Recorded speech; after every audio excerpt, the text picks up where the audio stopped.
Heo tātou tāpua I le atua.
Whātali atu I le li, o lo whātali atu lava lo nganga, o te whamoe foi I lana fionga, o lo whātali atu lo nganga I le li, le sili o leo, o na whātali le tai au, sili lava o leo, o na whātali I le tai au, heo tātou tālo.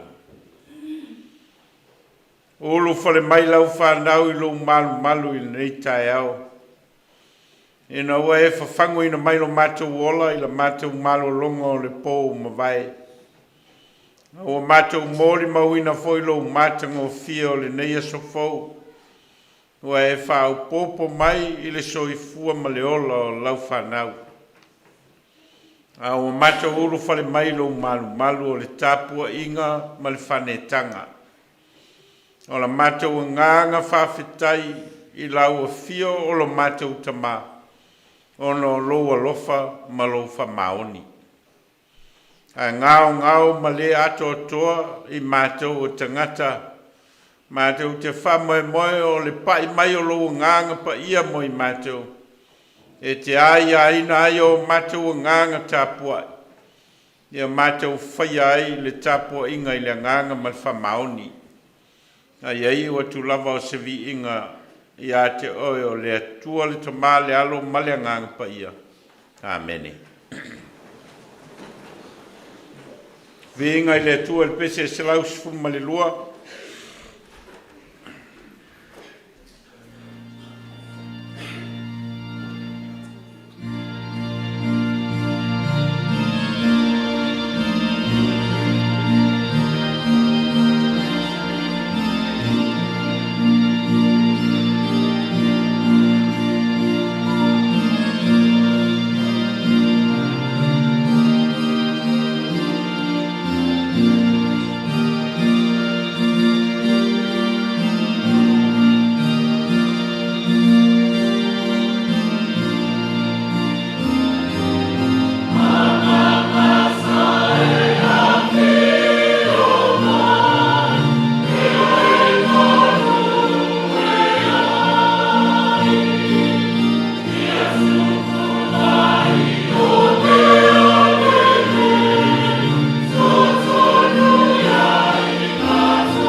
Whaitau ina o le tuspa ia.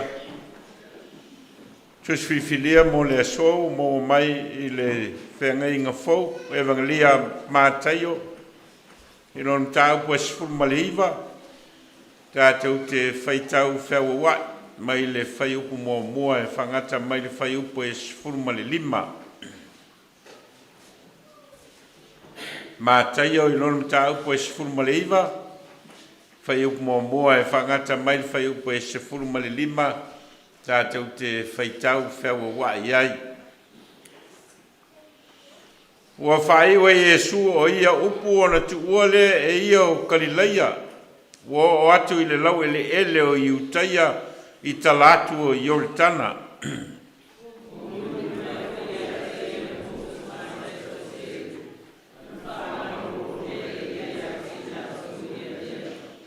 No mai ele ia te ia o Farisaio. Ua tofo mai ia te ia ua whapea mai. Pe sa ea i se tasi o na whaatea o la nā wā o no mea uma.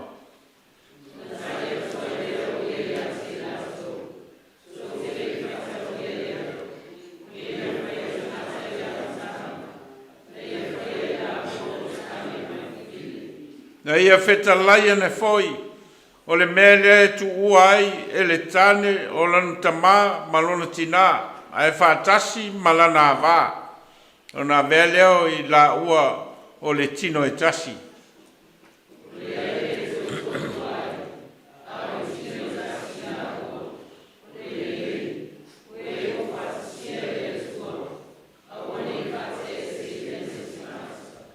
Nā tau whai mai ele ia te ia. Sa foi le mea na polo ai mai ai, Mose a watu le tusi a lei, e whaatea ai i a te ia.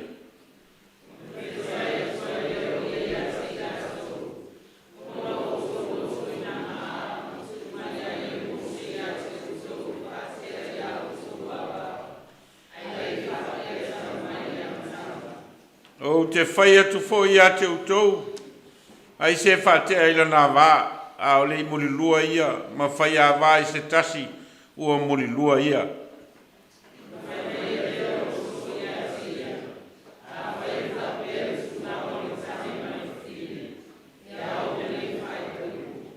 Ua whetarai atu ia i a te lātou. E le ma whai ona talia le nā upo e tangata uma, ua nā o e ua fōi nātu iai.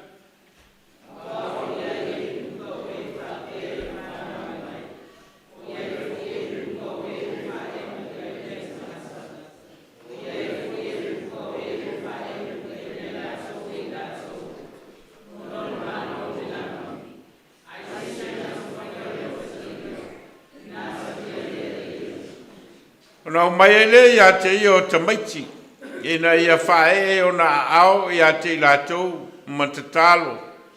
Ona wawau atu ai lea o ona so ia te lātou.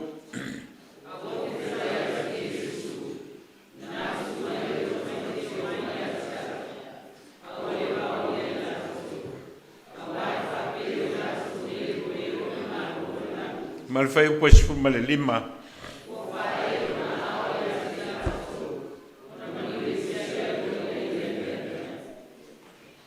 Ka manuia mai le nganga le tua e le tātou whaitau mwhalonga i nā whionga. Ia tu maua ti a te ia lona vi inga. Nei se iao i le whawavau lava. Amene.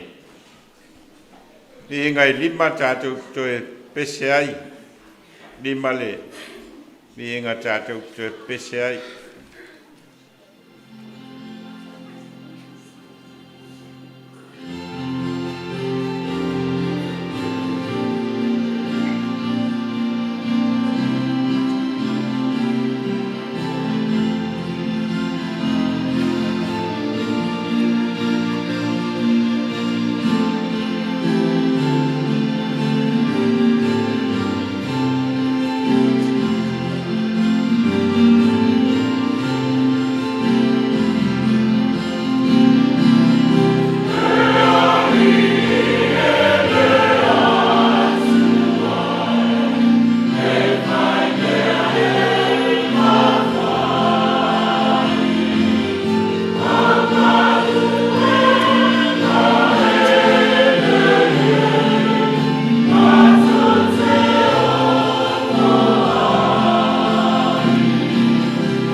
tātou tālo.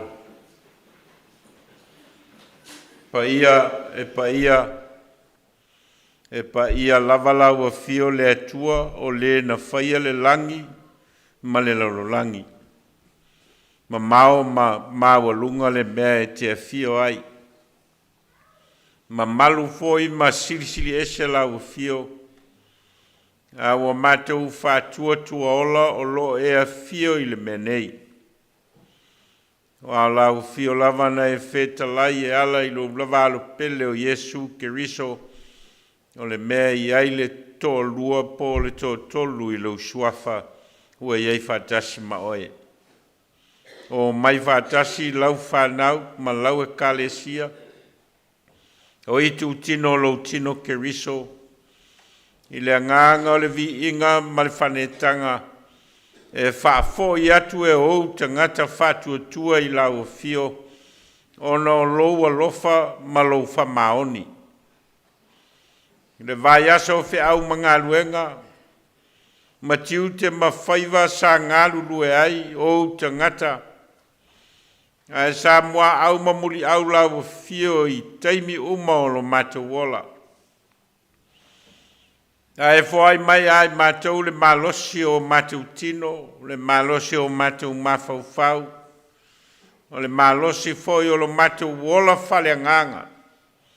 Wha tino ai fe au mga luenga matiu te mawhaiva, a o so se wha moenga sa la vasi ai o mātou tangata.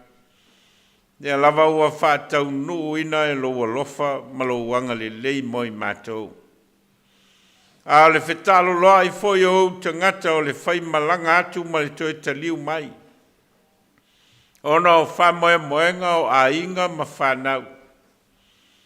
A o au mea lofa e foi na mai moi mātou le ngā solonga o mātou ola. Dea lava ua tau nuu manuia. Ona o lou whātasi mai moi mātou. O a po lea lava mātou fuafuanga whai. Ana lese anoa ma le alofa ma le anga le leio o lo mātou o tua. E le whātau nuina. Mātou whāwhtai le malosi o le tino. Mātou whāwhtai me alofa o le mawhauwhau. Mātou whāwhtai o no au whamanuianga o le anganga. Mātou whāwhtai mō mātou a inga. Whāwhtai mō mātou whānau. Mātou whāwhtai mō lau e kalesia. O a vea mano whanga o lo mātou o mai whātasi e ala i le whātua tua. Malo mātou tari tonu i lau a fio malo alofa mai mō i mātou. O mawhai ai o na o mātou whalongo longo pēa i lo whetala i mai mō i mātou. A vea ai o whionga e whai ma sulu i o mātou vai. Ma se malama i o mātou wala. Mātou whaftai o no au a whionga mātou te whaitau ma whalongolongo. A o e whetalai mai lo fina ngalo moi mātou. A o ina ai pēa i mātou ma wha tonu ina ai mātou. Ma wha poto ma wha ata ma mai ina ai mātou. Tusa malanga solongo o lo mātou wola whai malanga i le neila o langi. Mātou whaftai, ono le whaulatanga o le tangata anga sala o Sauniga Lotu EFKS ala i lulawa lo pele o Yesu Keriso. O le na ia o sia le taulanga i lona lava soifua. O le foi na toe soifua manu malo mai le oti ma le tunga mau. Wa vea i o mātou ola e le ni ola e mau mawina. A ola o tapena ina whale anganga i le alofa tu noa lau o fio. Mātou te toe mafuta i le mafutanga tu mau ma lau o fio i lo malo. Mātou whātou ese ma whamaulalo. Wa mātou lava o tangata anga sala ma le ato toa. Tele mea o vai ai mātou. E ngata o mātou whātinonga. A o mawhauwhaunga o mātou loto, ma o mātou nganga ua e si la fia oma. O I mātou lava o tangata anga sala i o luma. A o mātou o mai o I mātou o lau whanau. E sa ili atu ia te o lo mātou ta mā. I lou lava alo fatu noa e te whamangalo ai mātou. Whamangalo lo mātou le whamaoni. Tiu te mawhaiva ma Valaawina, mo e Valaawina ai mātou. Whamangalo I mātou lo mātou wola aunga te tā. Mano mātou wola tū sengi au whi au mau ngā luenga. Whamangalo I mātou lo mātou le loa na te pena mātia e o mātou wola whaleanganga. Te le na mātou whatala le. Alu foi o mātou mawhau I meo le tino nei. Ai mātou te le sa ili atu I a te oe malo malo e whaavavau. Mātou te talo, te mai. Te ie whamangalo mai mātou o lau whanau. Whaatupule oli o mātou loto, mātou te fia ai I lau fio. Ma mātou sa ili ai lou finangalo e teiteina ai o mātou o langa. Mātou te talo, whamanuia lau e kalesia nei. Whamanuia lau au malau ngā luenga. Whamanuia a inga teitasi uma. Lo mātou wola la vasi I o mātou o langa I le tino nei. Ātia e ina o mātou a inga ma mātou whanau, mātou talo, au mai au whamanianga. Sa I ringa o le poto ma le atamai, ma ngā luenga a mātou whanau, mātou talo whamanuia mai. Mātou tu ina atu lau ngā luenga, I to tono le nei au lotu ma le kalesia. Ma ona whamoe moenga mo nei ma le lumanai. A wale so I fua whale nganga o tangata. Mātou talo, ia e whamanuia mai. Teiteina le tō whamal whau te utanga lau e kalesia. E le pai mai o lo nganga pa ia moi mātou. Mātou te muli ai e tusa malo finangalo. Mātou talo mo nea tunu ni sila o mātou no nofo ai, mātia ai. Mauna vai tamaina o mātou wola, mau mātou a inga ma mātou whanau, mātou talo. Ia e whamanuia ina le nei atunu. O ana fuafuanga mole anga I luma. Ma le leilau tele o tangata. Mātou lafo I atu I lau fio e te whamanuia mai. Mātou talo mo sa moalo mātou atunu. O mātou a inga mai o lo whamuli mai whanua. Mātou talo mo whainga malo. O whainga anu malau e kalesia ia e whamanuia ina. Mātou tu ina atu le lalolangi lau tele ma ona tō tū ngā. Whawhita audi o lo whiangai ma le nei lalolangi. Le ngata o whalave tau nātura. Ai whapea fōi o taua ma whewaiwai a inga. Mātou te talo I laua fio. Fōa e laua fio le file mu. Au mai a te oe malo nganga au wala e mawhai o na tō file mu ai le lalolangi. Se taimi mātou whalongolongo e whetalai laua fio mātou te talo. Ia e te tala ina o mātou loto ma o mātou nganga. Mātou te langona ai lo whetalai mai. Ao ai mātou ma whaapoto ai mātou. Ina ia mātou sawa vali e tusa ma lo whinangalo. O ia mātou te talo, te talo leoa. O mātou ofo I nātu e whaia lo lava whinangalo, ai leo o mātou loto. O mātou te talo e ala lo lava suawhai e sule li I malwhaola. Le wā o I mātou te talo. Lo mātou tamai o le langa. Ia pa ia lo suafa. Ia o mai lo malo. Pina ngalo I le lalo langi e peia na whaia I le langi. Ia e fōa I mai a te mātou I le aso neia mātou me ai e te tau ma le aso. Ia e whamangalo ia te mātou ia mātou wangasala. Pei o I mātou foi ona o mātou whamangalo I nātu. Ie wāanga leanga mai ia te mātou. Hoi e teitaina I mātou I whaososonga. Tau aile leanga. A wae o le mālo ma le mana. Whaavavau lava. Ameni. Pese salau tō sumaleono tātou toi pese ai.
mai mo i mātou.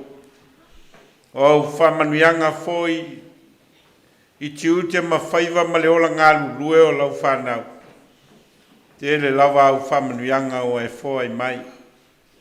O mātou o foi nātu nei tupe e whai ma mātou tāulanga. O la mātou fōa i mō lau whe au ma lau ngā ruenga whapa ia mai. Ai a sili ona e whapa ia ina o mātou tangata o tāulanga ola. Ma tāulanga tangata mō lau a whio ma lau whinangalu. O no lolo swafa Yesu. Amen.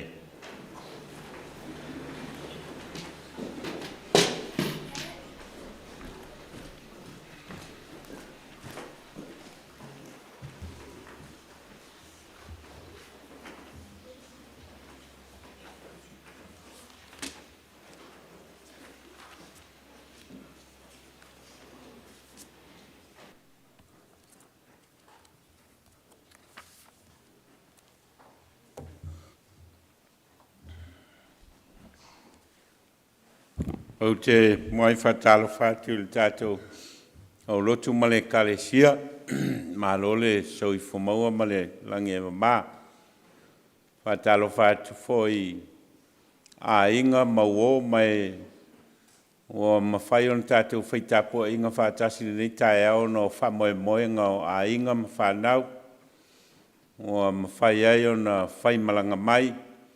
Ia ma maua le nei awa noa tātou te whaitapua inga whātasi ai. Sono le malu malu tāpua i o le kalesia e whakasai. Porirua nei, ma lor so i whamaua ma le lange mama. Ia a whai foi e to e taliu le uto ma to e foi a inga. Ma no whanga o Vailaau ina e le atua o tautou te ngaluru ai. Ia momoli atu alo whanga mai le nei au lotu. Ma le nei e kalesia i e olo whamuli mai. Eo tātou te tālo. Ia mā lia upolo ngutu ma mawhauwhaunga o mātou loto i lau whawhaunga lo mātou watua. O lo mātou papa malena te tongi ola ina i mātou. Amene. Maua se matua e teitai nai tātou i le nei tae au mai le tusi sa whaita wina mai le whenga inga fau o le evangelia mātai o lonu tāu poes furuma le iwa a le whaiupo e ono. O lea e le toe toa lua ai a le tino e tasi i la ua o le nei o e ua whātasia e le atua aua nei whātea ese ina ese tasi. O lea e le toi tō lua ai. A le tino e tasi la ua. O le nei o eo o whātasia e le atua. Aua nei whātea ese ina ese tasi. O le manatu ao le vai aso nei e whāpealo na whaupunga. O ia o le a fio mai i le suafa o le ali. Ma o lo whātatau ia le manatu ao lea ia Yesu Keriso. O Yesu Keriso o lea fio mai i le suafa o le ali. Ma o le manatu au tū lea o le vai aso atoa nei ma o na tusi whaitau a mata mai le mātai o ilona tau pes furuma le iwa e o atu i le tusi o mātai o ilona tau pe luas furuma le lua. Tus whaitau uma ia, mai le tus whaitau o lea so, lea sa tātou whaitau ina. O lo aunga iai le manatu ao lea o le vai aso. O Yesu Keriso, o lea fio mai i le suafa o lea li. Ma o lo whātatau le manatu au tū lea, i wheta lainga a Yesu Keriso maana launga, e tusa malona whaali mai o le malo le atua i le lalolangi. O ana whtalainga maana saunuanga, o ana whaatinonga, maana whaamalolonga, o ana vāvenga o lo whaia, pe o na mori mauai a le apostolo mātaio, o lo whaatatau ai la le whaupunga leo wa vea manatu ao. O ia, o Yesu Keriso. o lea fio mai i le suafa o le ali. O lo awala mai ana whatinonga, o lo awala mai ana whitalainga, ma ana saunoanga, o lo awala mai ana wawenga, ma mea o lo ia whatino ina e whamalo lo ina aitanga tama mai. O lo awala mai ai, le fina ngalo le ali, mō tātou. O lo momoli mai ai, le fina ngalo le atua, mō le laulangi. Ma le winga ao te tele la leo le manatu au tū. O ia, o lea fio mai i le suafa o le ali. E lua tala sa tātou whaitawina i le tāo nei e tuso al whasinonga le tusi whaitau aso. Mai le tusi a mātai o ilon tāu pues fulma le iwa whai upmoa mua e o whai pues fulma le lima. E lua tala o lo manino mai tonu o le tusi whaitau lea. Tala momo. O le tala i le o atu o tangata le au wharaseio e whesili a Iesu. Pe sao na whaatea e le tane lana wā. O lo tā ua i tono le tuswhaitau e whaapea na ala na mafua o na o atu le au wharaseio e whai a Iesu le whesili lea pe sao na whaatea e le tane lana wā. O na e manatu e tofo po le ase tali a Iesu. Ia te tonu foi le vai tau e te leu ngā li u tetea. Te le foi a inga male pelepe. Pe ia le nei vai tau mo il tatou foi o langa e le ngata i Samoa e whapena foi i New Zealand. E le umiana no fo ngā li ai to tetea. E se ale ai tu nei ai tong tai au. Mai fo linga mai o le whawhita uli lea o lea alai o na whailtu la fono lea a iutaia. A lea lau o atu nei a lea u wharaseio e whesili a Iesu. Po lea santali. Ma le tala mua mua na. Tala luna lua. O sta mai tala lava na altolu pe whawhai upu o lo whamatala ai lea vatunga o whanau ta maiti a Iesu. E na ia whamanuia i ai Iesu, aua vavao e ona so. Ia ona ave leo le whitalainga Iesu e aua nei vao ia ta maiti ai tu mai a te ia o ai whapei la tau o eo i le malo o le langi. Tala la ia e lua. E whoringa mai e maa lia le whainga i Iesu o le tali o le whesili lea. Pe sao na whaatea e le tane la nā wā. Awai e le i tali whawhaingo fie ina i Iesu le whesili. Awai pe o le whesili o lo whaatetau i le tūla fono. A o le tali a Iesu e leo se tali e whaamalia ai le whesili pe whaamalia ai le tūla fono. A o le tali a Iesu e whaamalia ai le whina ngalo le atua. Ea nā lai o na tali Iesu na whaia i la ua o le tāne ma le whawhine. Mea le tu ua ai e le tāne o lona tamā ma lona tina ai whaatasi ma lana wā. O nā vea i lea o i la ua o le tino e tasi. Ei ma se vaenga mea ia a mea o malfitalainga lea Iesu a mea tau whaamalia il tū la fono. A o lo whatatia ai Iesu lea la fua o le whauina o a inga ma le whauina o ungali. Ma le tāua i le whina ngalo le atua foa o le amatanga mai o mea nei o a inga maulungali na amata mai i le whina ngalo foa o le atua. Ea nā lai o na whaile whitalainga lea Iesu na whaia i la ua o le tāne ma le whawhine.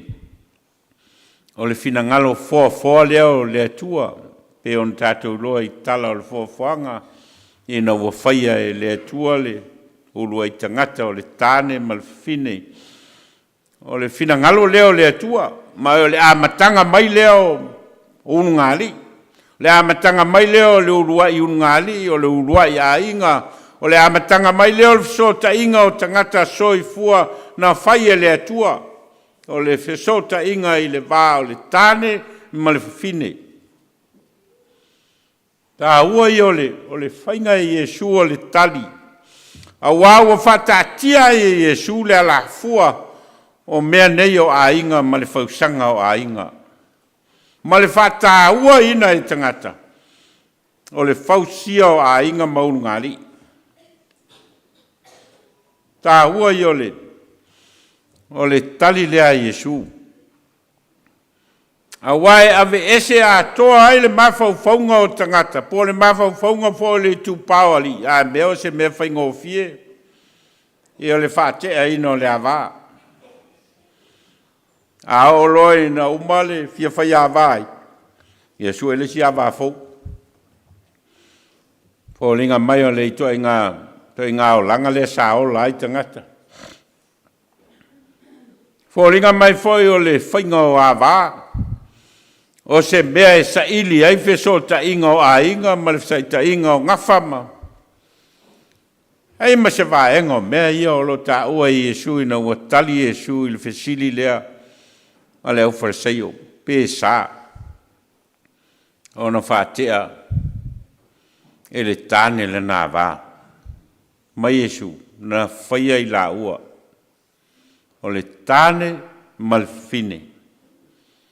Me le tu uai le tāne o lona tamā malon tina ai whaatasi malana wā. O na vea I leo I la ua o le tino e tasi. O ringa mai stasi leo whawhita auli o lo whangai. Malalolangi ai mai se foi tono New Zealand nei whapena foi Samoa. O meo ulungali te tea, ma ulungali male pelepe.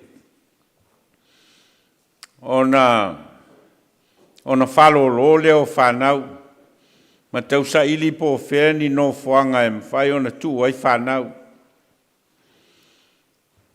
Te leo whanau e solia tu la whono, ma ngai atu I o langa o le awai meo kengi. E a fua mai, ona o ulunga li male pelepe, ma a inga e le mautu.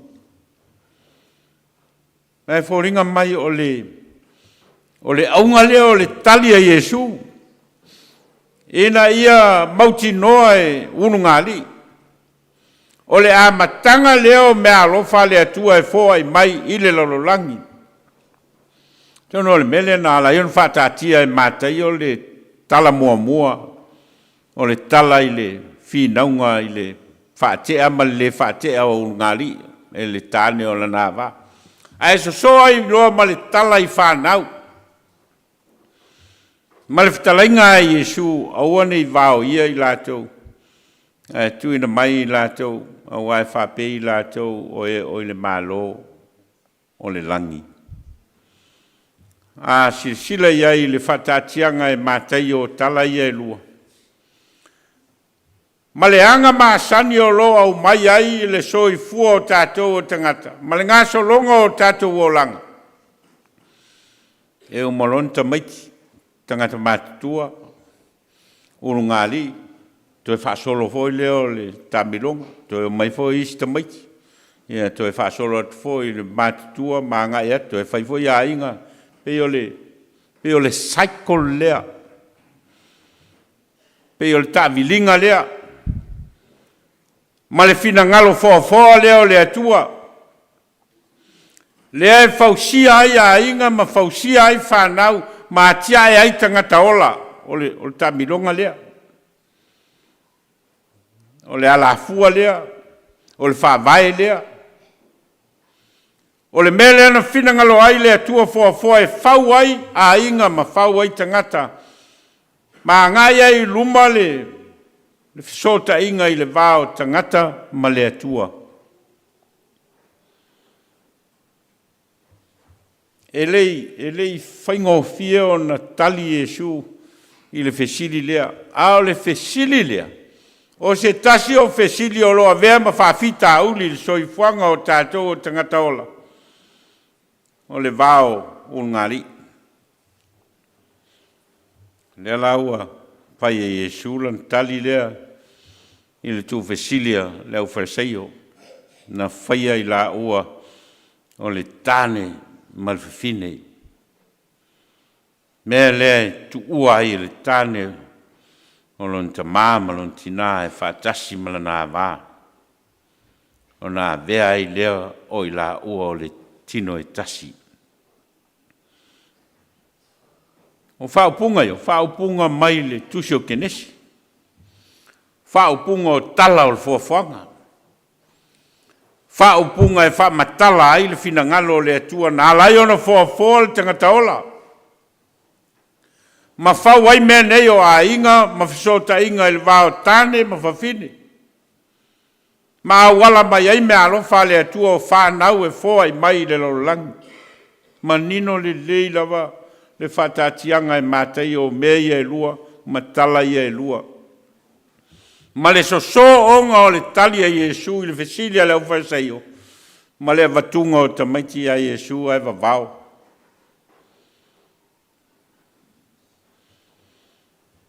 A ua i o le whatatianga o tala ia e lua mō tātou. Nei tātou loa ai. O rungari e le yalan mafua ono le vainga o mata. Po le tau wha malia ina foi o manaonga o le tino o le tangata ola. E le ai. Tusa ma le mōli maua le tuspa ia. E tusa foi ma le tali a Iesu leo o tali ai. E le tu fesilia leo farseio. E le ai. Leo le mafuanga leo. O le tutupo o ngali o le whamalia ina. O le vainga o mata po le naunau ta inga o le tino o le tangata ola. Le ai. Na alam mafua mai. Ona o le sota inga o lo ta tia i le nganga ma le fina ngalo o le atua fofoa. O i e a fua mai ai lana fofoanga. O i e whatupu ai i le ngaso longa o le lalolangi o tangata. Mai lesi au ngā tūpulanga, i lesi au ngā tūpulanga. Melea, e alai ona tā ua, ona mana tua e tangata. O i lātou o ulungali, e a fua mai ona le fina ngalo le atua. I le a fua mai, ona se nau nau o se tangata. Le a fua mai foi ona le manao le vaai, ma manao le tino.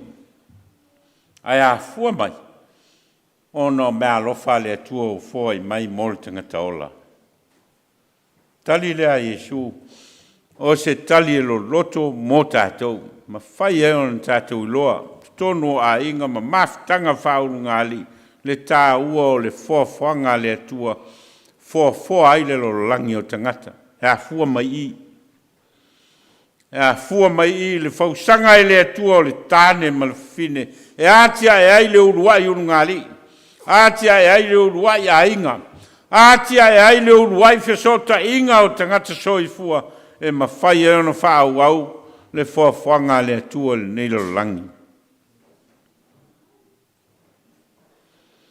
Masani ona tau whawasenga e tātou ia ne ngata o tātou anu e whapena foi tono a inga pe whawasenga i tamaiti. Au malona tau ia pa ia masa ma whainga i ona whaasolo atua ia le o atu loi i whanau o le tinifu lea. Mai fōringa mai fōi, whapena fōi le awala e whataua ai whanau. Ma le teime e whataua ai whanau i tono mea nei o ainga. Mai fōringa mai o le whawhitauri lea leo wa tau mwhai Iesu e au mai eisa na o onga ina ua tupu le mea leo le avatu o ie o tamaiti e fia o atu ia Iesu e vavao e ona so. Nea nā lai leo na whitalai Iesu i nā tu mai o tamaiti o mai a teo. O ole vao ia i lātou o wai whapei lātou e o i le malo le atua. Whitalai ngā lea Iesu. O lea vea ai a whanau a me tui tua. Au mai e Iesu ia tamaiti ma whaatū le o ngā tonu. O le whataua ina e tātou o tangata mātua, ma le whataua ina e tātou o mātua o mea alofa ia. Fōai mai e le atua mo i tātou.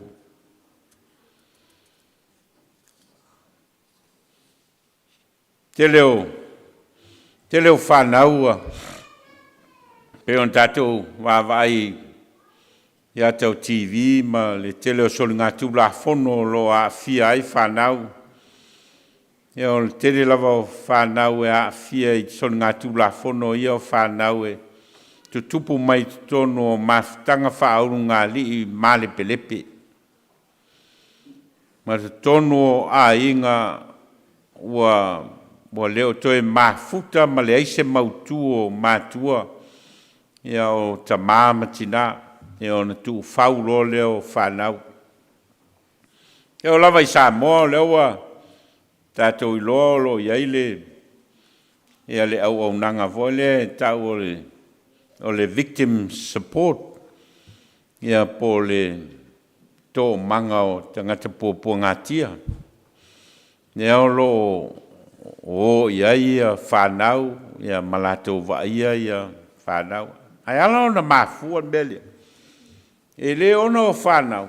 Ai ona o mawhitanga whaunga li ma mawhitanga a inga o le mautu.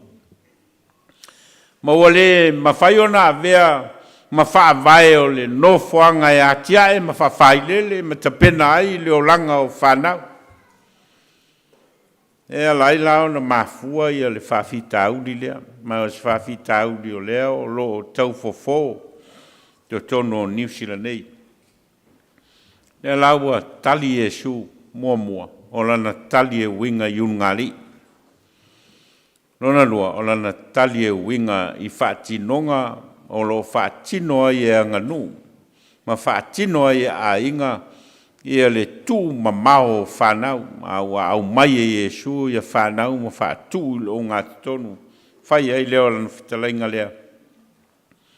O ai pei lātou o e oile malo o le langi. Tā ua lea mainga o whanau. Wan me foi lea la e ona tā ua mo tātou. A tātou ngā luenga whaatino mo whanau. Le ngata o ngā sāma o talavou e whapea foi o ngā mata. Ona o le fausia ina ma le whawhaile le ina o whanau. E leo se mea e whaito o tasi e stangata. E leo se mea foi whapea nā se ungali e ona le whanau o la ngā luenga lea nā lau. Le ai. E le whaapunga māsani e whapea it takes a village to raise a child. O le nu atoa o lātou e whawhaile le ina whanau. E leo se mea nao ni mātua na whanau ina mai a whanau. O mea tātou uma. Mea nai ala iona. Whai a tātou a o ngā sā. Mea nai ala iona. Whai a tātou au talavou.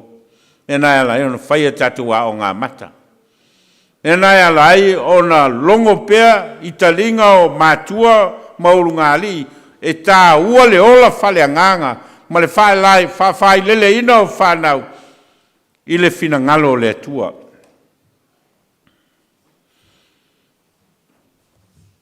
Te reo ngā li o mātua o na whapa ia ma whai beponga le toi o ale ni lotu.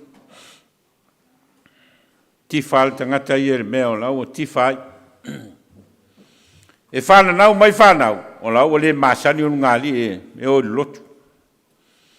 Ma vea i ma whawhita uli leo langa atia e o whanau. Ma le whawhaile le ina o whanau. Ua sola le ola whale nganga. Ua vavai ese le ola whale nganga. Ua nā le ola o mea tau tālonga. O le ola o mea tau le poto ma le atamai. Ua le ese ola whale nganga. Ma tua e le tama malteni. Ua mtua le aiala se ola whale nganga. Tā ua leo le tali a Iesu i tala i e lua. O lana tali le tā ua o ngā li. ma le mafutanga e tasi o ngali.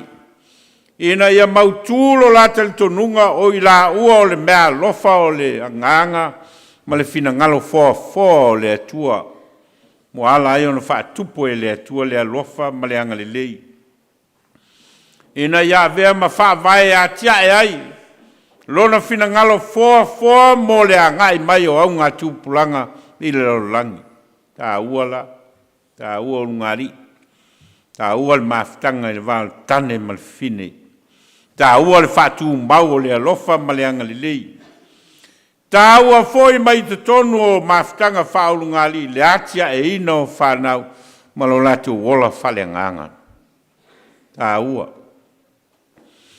Ao ina le whaia e tātou o a inga ma mātua ma ulungali i le ngā ruenga lea e tapena ai ma whawhai lele ai whanau. No ingala o tātou tu ua whanau ma o tātou vāo ia whanau e o mai i le whina ngalo o le atua mō lātou. E mātua e lea vea lātou whanau i ni ao ngā matapmani, lea vea lātou whanau i ni ao ngā sāmani o la whalenganga. Tā ua le tala le whaisalamo. Ne whapea ele upo le whaisalamo whauta o whanau o le tofi lea mai le li. O e whananau mai o le taui lea mai a te ia. E pei o whana i limo le toa whapea la vātali a tau le lea. A mu ia le tangata ua tumu o ila na utu. Pese le alfa i salamo. Na ia tu usia e whataua ai me alofa ia le atua o whanau. E whai maile whai salamo. O le tofi maile li. Me alofa maile atua. Ma e te tau ona wha le atua. Le tapena ina ma le whawhai lele ina o whanau. Ao in tātou le whaia le ngā ruenga lea o tuina mai ia i tātou, le whai mai e le whai salamo, e pei o whana i le lima o le toa. Le whana o le au penga o tā pena ina e le toa mō le taimi o taua. Ao ina le whaia e le toa lana ngā ruenga o le whale leia o lana u whana. E o ane le taimi o le taua, e le saunia ana mea tau.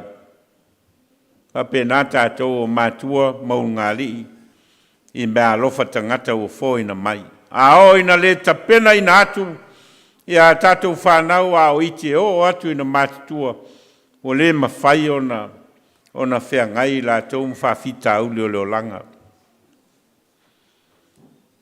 Tā ua i o mōni maua nei sā. E ne ngata ina wha manatu i ai tātou o mātua maurungali. Le tā ua i tātou i le atua. Ma lona whina ngalo fua. Nā lai ona fua le alofa. Ma le anga le lei le vāo le tāne ma le fine. A me alofa fua i tangata e fua ina mai e le atua e ala i ungali. O whanau leo o whai mai le whai salamo. O le tofi mai le atua. O le whana i lima le toa. Ma le wha amu ia le. A le whaisalamo amu ia le tangata e tumu o ila na utu. Tā ua mō tātou. Tono le kalesia o na momoli pēr le wheau. Ina ia tia e le lei ngari. Ngā ruenga o te whaia mō ngari e fia whai poipoe. Whai le lima vai aso mātou te mafuta ai. E le ina ia tāpena mō le whai poiponga. A ina ia tāpena mō le ola wha ngari. O la tiu te wha ngari. O la tiu te tāpena pena e sauni ai la ua mō mea lofa tangata e fōi na mai e le atua mō i la ua. Saunia whale nganga ai la ua, whale tino, whale mawhauwhau. Atia e ai le sio manga o le ainga. E na ia whanau mai. Ma fo ai mai e le atua ni tofi. Ma ni tangata i te tonu o le mafutanga whaungali a o saunia le leila ua e talia. Me alofa o fo ai mai. Ia, tau ina whamanuia le atua i. Ulungali o mal tātou o lotu ma le kalesia. Whamanuia foi le atua i whanau.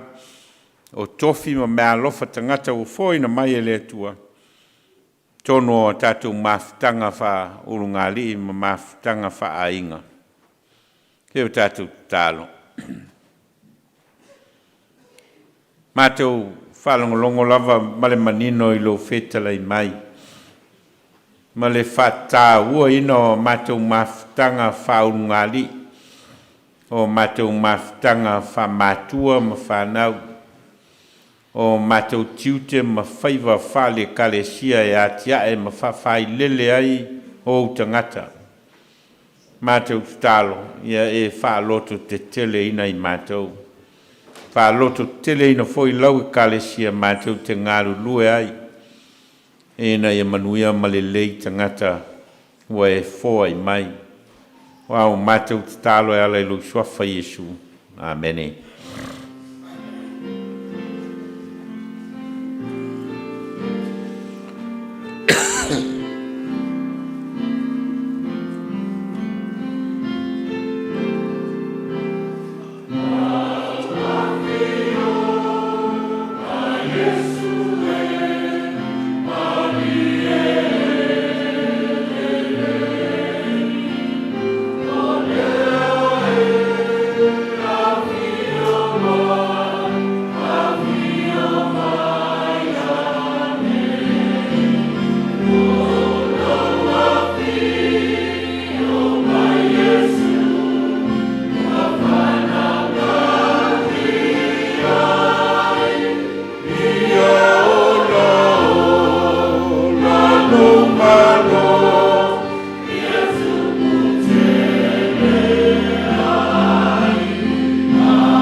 Pese tolu se lau wali sifulu ma whamawai atu fo i la tau alo mai mo mai ma wai mai tātou tāpo inga i lunga o penga so ta inga.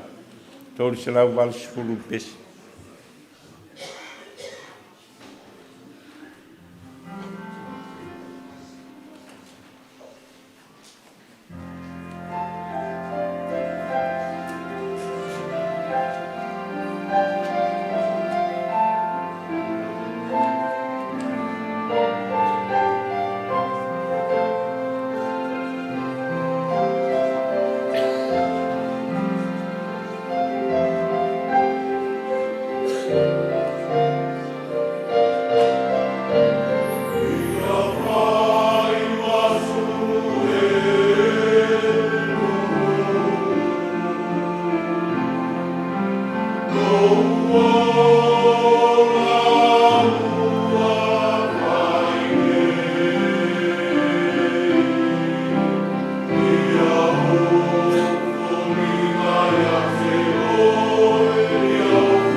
Porirua.